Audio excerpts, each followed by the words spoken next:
بسم اللہ الرحمن الرحیم۔ شروع اللہ کے نام سے جو بڑا مہربان نہایت رحم والا ہے۔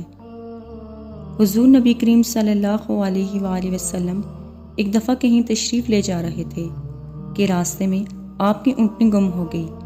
زید ابن سلط نامی ایک منافق نے کہا کہ محمد صلی اللہ علیہ وآلہ وسلم اگر نبی ہیں تو اپنی اونٹنی کے متعلق کیوں نہیں بتا دیتے کہ وہ کہاں ہے؟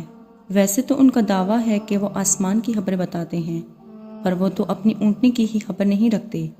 حضور نبی کریم صلی اللہ علیہ وآلہ وسلم کو اس بات کا پتہ چلا تو آپ نے فرمایا، فلاں شخص میرے متعلق ایسا کہتا ہے، حالانکہ مجھے اللہ تعالیٰ جس بات کی خبر دیتا ہے میں اسے جانتا ہوں، اور میں اپنی اونٹنی کے متعلق بھی جانتا ہوں کہ وہ کہاں ہے۔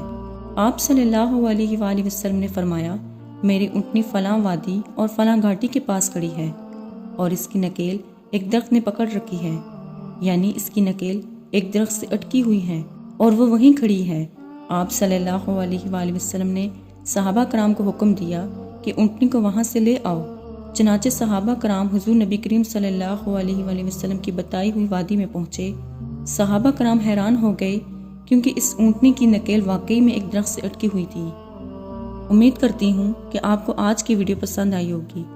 مزید اسی طرح کی ویڈیوز دیکھنے کے لیے ہمارے چینل کو سبسکرائب کریں۔